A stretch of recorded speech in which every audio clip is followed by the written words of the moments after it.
Just a quick update now for the latest on where the investigation into the origins of COVID-19 is up to and how the pandemic started.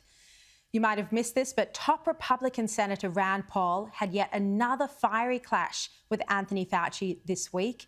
It was the first time Anthony Fauci gave evidence since the NIH was forced to correct the record and admit that they had been funding gain-of-function research in Wuhan.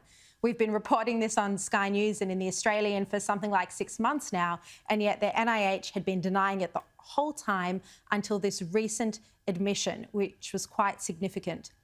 And of course, as you know, Fauci had previously denied this. Rand Paul drilled down on the NIH support for experimenting with coronaviruses that could kill between 15 and 50% of those infected, endangering the world, he said. Have a look.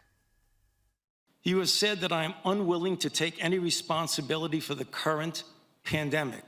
I have no responsibility for the current pandemic. You said the overwhelming amount of evidence indicates that's a lab leak. I believe most card-carrying viral phylogenists and molecular virologists would disagree with you that is much more likely, even though we leave open all possibilities, it's much more likely that this was a natural occurrence. And third, you made a statement just a moment ago that's completely incorrect, where you say we continue to support research at the Wuhan Institute of Virology. You approved it in August of last year. No, your statement says, quote, I wrote it down as you were writing, you continue to support research at the Wuhan Institute of Virology. You were in committee a month ago and said you still trust the Chinese scientists and you still support the research over there. You said it a month ago in committee. Fauci has lied over and over again, and you saw there he was defiant. He wasn't apologising for his previous misleading evidence to Congress where he said that they were not funding gain-of-function. He said they had never funded gain-of-function research at the Wuhan Institute of Virology.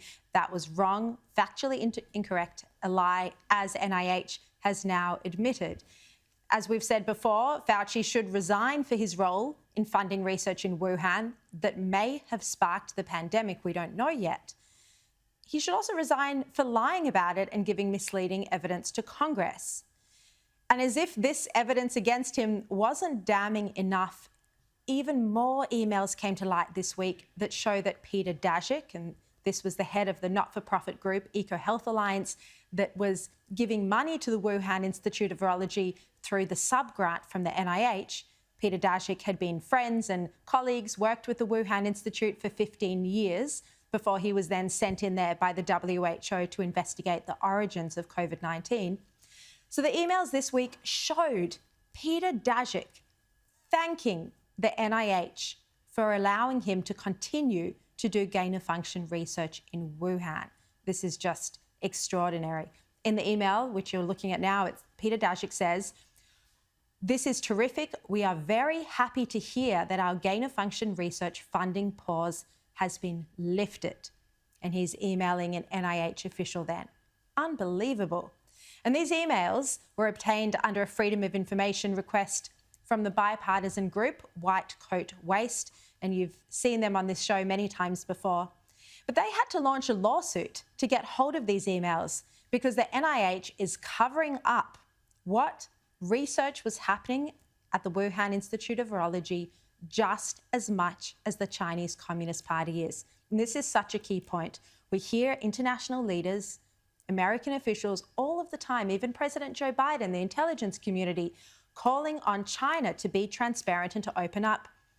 But the NIH and other agencies were directly funding this research through the sub-grant. They had the proposals. They knew what was happening with the coronavirus research, and yet they haven't opened their books. They haven't been subpoenaed. There has been no call for their documents or emails or evidence given from the key figures to be made public. Instead, it's up to not-for-profit groups like White Coat Waste, others like the US Right to Know Group, and media outlets and journalists to spend the money launching lawsuits to try get access to these documents, to these emails. And even then, many of them are redacted and you're not getting the full picture.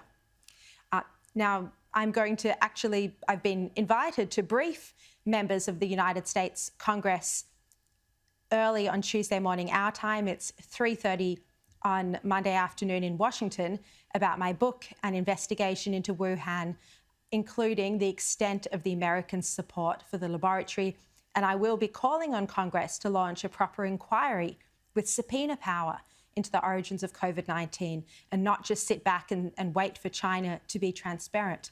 We know that will never happen. There's going to be a small story in the Australian media section tomorrow that will have the link to where you can watch that evidence if you are interested.